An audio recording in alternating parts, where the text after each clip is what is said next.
تاریخ کا رخ کسی جنگ، کسی بادشاہ یا کسی بڑے سیاسی فیصلے سے نہیں بدلتا۔ کبھی کبھار ایک ایسا لمحہ پوری دنیا کی توجہ اپنی طرف کھینچ لیتا ہے جس کا تعلق ایک معصوم بچے یا بچی سے ہوتا ہے۔ راجستھان کی سرزمین پر بھی ایسا ہی ایک غیر معمولی واقعہ پیش آیا جب صرف 13 سالہ تیجسوی کماری جودھا کے سر پر وہ پگڑی سجائی گئی جو صدیوں سے صرف مرد وارثوں کے لیے مخصوص سمجھی جاتی تھی۔ اس ایک لمحے نے نہ صرف راجستھان بلکہ پورے بھارت میں بحث چھیڑ دی کہ کیا واقعی وقت بدل رہا ہے؟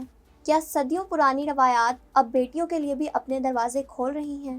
اور آخر ایسی کیا مجبوری یا ایسی کیا سوچ تھی کہ ایک روایت جسے نسل در نسل بغیر کسی تبدیلی کے نبھایا جاتا رہا، پہلی بار ایک 13 سالہ طالبہ کے حق میں بدل دی گئی؟ یہ صرف ایک بچی کی کہانی نہیں، روایت، تاریخ، طاقت، ذمہ داری، سماجی تبدیلی اور خواتین کے مقام کی ایک ایسی داستان ہے جس نے لاکھوں لوگوں کو حیران کر دیا۔ راجستھان کو بھارت کی ریاستوں میں صرف اپنے محلات، قلعوں، صحرا اور شاہی خاندانوں کی وجہ سے ہی نہیں جانا جاتا۔ یہاں کی روایات بھی صدیوں پرانی ہیں۔ یہاں راجپوت خاندان آج بھی اپنی بہت سی قدیم رسومات کو انتہائی احترام کے ساتھ نبھاتے ہیں۔ انہی روایات میں ایک روایت پاک کا دستور یا پگڑی باندھنے کی رسم بھی ہے، جسے خاندان کی سب سے بڑی اور مقدس تقریب تصور کیا جاتا ہے۔ جب بھی خاندان کا سربراہ دنیا سے رخصت ہوتا ہے تو اس کے بعد نئے وارث کے سر پر ایک مخصوص شاہی پگڑی باندھی جاتی ہے۔ یہی پگڑی اس بات کا اعلان ہوتی ہے کہ اب خاندان کی عزت، روایت، سماجی حیثیت اور لوگوں کی ذمہ داری اسی شخص کے کندھوں پر منتقل ہو چکی ہے۔ اس رسم کے دوران صرف پگڑی ہی نہیں پہنائی جاتی، کئی مذہبی اور روایتی رسومات بھی ادا کی جاتی ہیں، جن میں ویدک منتروں کی تلاوت، راج پروہت کی دعائیں، خون کا تلک اور تلوار کی موجودگی شامل ہوتی ہے، جو بہادری، قربانی اور ذمہ داری کی علامت سمجھی جاتی ہے۔ لیکن اس روایت کی سب سے اہم بات یہ تھی کہ اس میں عورتوں یا بیٹیوں کا کوئی کردار نہیں ہوتا تھا۔ اگر کسی خاندان میں بیٹا موجود نہ ہو تو اکثر کسی قریبی مرد رشتہ دار کو جانشین بنا دیا جاتا تھا یا پھر کسی لڑکے کو گود لے کر اس روایت کو جاری رکھا جاتا تھا۔ یہی وجہ ہے کہ صدیوں سے کسی بیٹی کو کبھی اس منصب پر نہیں بٹھایا گیا تھا۔ راجپوت برادری کے بزرگوں کے مطابق یہ روایت صرف مردوں تک محدود تھی اور اس میں تبدیلی کا تصور بھی نہیں کیا جاتا تھا۔ تیجسوی کماری جودھا کی کہانی بھی اسی روایت سے جڑی ہوئی ہے۔ وہ راجستھان کے ضلع پالی کے تاریخی علاقے خیروا گڑھ کے سابق شاہی خاندان سے تعلق رکھتی ہیں۔ وہ صرف 13 سال کی ہے اور 7ویں جماعت میں تعلیم حاصل کر رہی ہے۔ عام بچوں کی طرح اس کی زندگی بھی اسکول، کتابوں، امتحانات اور دوستوں کے درمیان گزر رہی تھی، لیکن اسے اندازہ بھی نہیں تھا کہ ایک دن دنیا بھر کے میڈیا کی نظریں اس پر ہوں گی اور اس کا نام تاریخ میں درج ہو جائے گا۔ تیجسوی کے والد ہریش چندر جودھا خیروا گڑھ کے سابق شاہی خاندان کے سربراہ تھے۔ وہ نہ صرف اپنے خاندان کے نمائندہ تھے بلکہ 2 مرتبہ اپنے گاؤں کے سرپنچ بھی منتخب ہوئے۔ مقامی لوگوں کے مطابق وہ ترقیاتی کاموں، عوامی خدمت اور سماجی مسائل کے حل میں ہمیشہ پیش رہتے تھے۔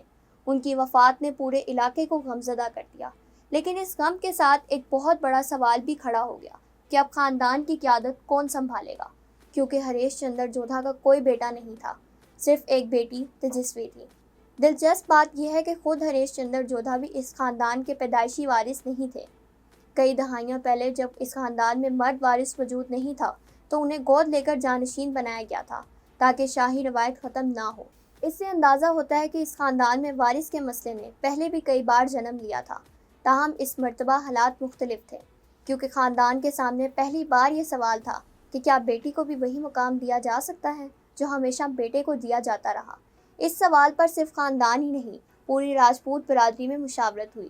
مختلف بزرگوں، سماجی شخصیات اور خاندان کے سینئر افراد نے کئی ملاقاتیں کی۔ بعض لوگ چاہتے تھے کہ روایت کے مطابق کسی مرد رشتہ دار کو جانشین بنایا جائے، جبکہ کچھ لوگوں کا کہنا تھا کہ اگر بیٹی ہی خاندان کی واحد اولاد ہے تو اسے محروم کرنا انصاف نہیں ہوگا۔ کئی دنوں تک جاری رہنے والی مشاورت کے بعد بالآخر متفقہ فیصلہ کیا گیا کہ تیجسوی کماری جودھا ہی اپنے والد کی حقیقی جانشین ہوگی۔ یہی وہ فیصلہ تھا جس نے اس تقریب کو صرف ایک خاندانی رسم کی بجائے ایک تاریخی خبر بنا دیا۔ تقریب خیروا کے تاریخی قلعے میں منعقد ہوئی، جہاں سینکڑوں افراد موجود تھے۔ دور دراز علاقوں سے راجپوت خاندانوں کے نمائندے، بزرگ، مقامی رہنما، خواتین اور نوجوان اس تقریب کا حصہ بنے۔ ہر طرف روایتی لباس، گھوڑے، ڈھول، شہنائی، مذہبی منتر اور شاہی ماحول دیکھنے کو ملا۔ جب تیجسوی کماری کو خصوصی گلابی رنگ کی شاہی پگڑی پہنائی گئی تو کئی لوگوں کی آنکھیں نم ہو گئیں، کیونکہ وہ جانتے تھے کہ وہ ایک تاریخی لمحے کے گواہ بن رہے ہیں۔ رسم کے مطابق راج پروہت نے ویدک منتروں کی تلاوت کی، تلوار کے ذریعے اپنی انگلی پر معمولی سا زخم لگا کر خون کا تلک کیا اور پھر تیجسوی کے ماتھے پر یہ تلک لگایا گیا۔ اس رسم کا مقصد یہ ظاہر کرنا تھا کہ اب خاندان کی عزت، قربانی، روایت اور ذمہ داری اس بچی کے سپرد کر دی گئی ہے۔ بعد ازاں خاندان کے افراد نے اسے آشیرواد دیا اور عوام نے تالیاں بجا کر اس فیصلے کا خیر مقدم کیا۔ یہاں ایک سوال پیدا ہوتا ہے کہ کیا واقعی صرف 13 سال کی ایک بچی اتنی بڑی ذمہ داری سنبھال سکتی ہے؟ اس کا جواب خود اس روایت میں موجود ہے۔ حقیقت یہ ہے کہ موجودہ بھارت میں یہ شاہی منصب زیادہ تر ثقافتی اور سماجی اہمیت رکھتا ہے۔ تیجسوی کو کسی ریاست یا حکومت پر حکمرانی نہیں ملی، نہ ہی اسے کوئی سرکاری اختیار دیا گیا ہے۔ اس کا اصل کردار اپنے خاندان کی نمائندگی، روایات کی حفاظت، سماجی تقریبات میں شرکت اور مستقبل میں اپنے والد کی عوامی خدمت کے مشن کو آگے بڑھانا ہوگا۔ اس دوران وہ اپنی تعلیم بھی جاری رکھے گی، کیونکہ خاندان نے واضح کیا ہے کہ اس کی پڑھائی پر کوئی سمجھوتا نہیں کیا جائے گا۔ میڈیا سے گفتگو کرتے ہوئے تیجسوی نے انتہائی سادگی سے کہا کہ وہ اپنی تعلیم مکمل کرنا چاہتی ہے، اپنے والد کے خواب پورے کرنا چاہتی ہے اور اپنے علاقے کے لوگوں کی خدمت کرنا چاہتی ہے۔ اس کے ان الفاظ نے لوگوں کے دل جیت لیے، کیونکہ اتنی کم عمر میں بھی اس نے ذمہ داری اور سنجیدگی کا مظاہرہ کیا۔ یہ فیصلہ صرف ایک خاندان تک محدود نہیں رہا، بلکہ پورے بھارت میں خواتین کے حقوق کے حوالے سے ایک نئی بحث شروع ہو گئی۔ خواتین کے حقوق کے لیے کام کرنے والی تنظیموں نے اسے ایک مثبت قدم قرار دیا اور کہا کہ اگر بیٹیاں ہر میدان میں مردوں کے برابر صلاحیت رکھتی ہیں تو پھر روایتی قیادت میں بھی انہیں برابر کا حق ملنا چاہیے۔ کئی سماجی کارکنوں نے کہا کہ تیجسوی کی تاج پوشی صرف ایک رسم نہیں بلکہ ایک پیغام ہے کہ معاشرہ آہستہ آہستہ بدل رہا ہے۔ دوسری جانب کچھ قدامت پسند حلقوں نے خدشہ ظاہر کیا کہ اس طرح کی تبدیلیاں مستقبل میں مزید روایات کو بھی بدل دیں گی۔ ان کا موقف تھا کہ صدیوں پرانی رسومات کو اسی شکل میں برقرار رکھنا چاہیے۔ تاہم کھیروا گڑھ کے بیشتر لوگوں نے اس فیصلے کی حمایت کی اور کہا کہ اگر بیٹا نہ ہو تو بیٹی کو نظر انداز کرنا انصاف نہیں، خاص طور پر جب وہ خاندان کی واحد اولاد ہو۔ یہ بھی کہا جا رہا ہے کہ تقریباً 65 برس بعد اس خاندان میں پاک کا دستور دوبارہ ادا کیا گیا۔ اس طویل عرصے میں مختلف وجوہات کی بنا پر یہ رسم انجام نہیں دی جا سکی تھی، اس لیے اس تقریب کو تاریخی اہمیت حاصل ہوئی، کیونکہ ایک طرف برسوں بعد روایت بحال ہوئی اور دوسری طرف پہلی بار یہ روایت ایک لڑکی کے ذریعے آگے بڑھی۔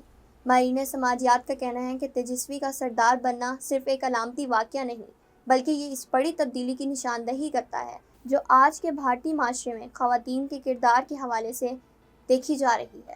اگرچہ ابھی بھی کئی علاقوں میں بیٹیوں کو برابر کے حقوق حاصل نہیں، لیکن ایسے فیصلے معاشرے کو یہ سوچنے پر مجبور کرتے ہیں کہ صلاحیت کا تعلق جن سے نہیں بلکہ انسان کی قابلیت اور کردار سے ہوتا ہے۔ آج تیجسوی کماری جودھا بظاہر ایک عام طالبہ دکھائی دیتی ہے، لیکن اس کے سر پر بندھی وہ پگڑی اسے لاکھوں دوسری بچیوں سے مختلف بنا چکی ہے۔ اب ہر تقریب، ہر سماجی ذمہ داری اور ہر تاریخی موقع پر اس کی موجودگی ایک علامت ہوگی کہ وقت بدل رہا ہے۔ وہ صرف اپنے خاندان کی نمائندہ نہیں بلکہ ان تمام بیٹیوں کی امید بھی بن چکی ہے جو صدیوں سے مردوں کے لیے مخصوص سمجھے جانے والے میدانوں میں اپنی جگہ بنانا چاہتی ہیں۔ یہ کہنا ابھی قبل از وقت ہوگا کہ تیجسوی مستقبل میں کتنی کامیاب رہتی ہے یا وہ اپنے والد کے مشن کو کس حد تک آگے بڑھا پاتی ہے، لیکن ایک حقیقت سے انکار ممکن نہیں کہ صرف 13 سال کی عمر میں اس نے تاریخ کے ایک ایسے باب میں اپنا نام لکھوا لیا ہے جسے آنے والی نسلیں بھی یاد رکھیں گی۔ شاید یہی اس کہانی کا سب سے بڑا سبق بھی ہے کہ بعض اوقات ایک چھوٹا سا فیصلہ صدیوں پرانی سوچ کو بدلنے کی طاقت رکھتا ہے، اور کبھی کبھی ایک بیٹی بھی وہ تاریخ رقم کر دیتی ہے جسے پہلے صرف بیٹوں کا حق سمجھا جاتا تھا۔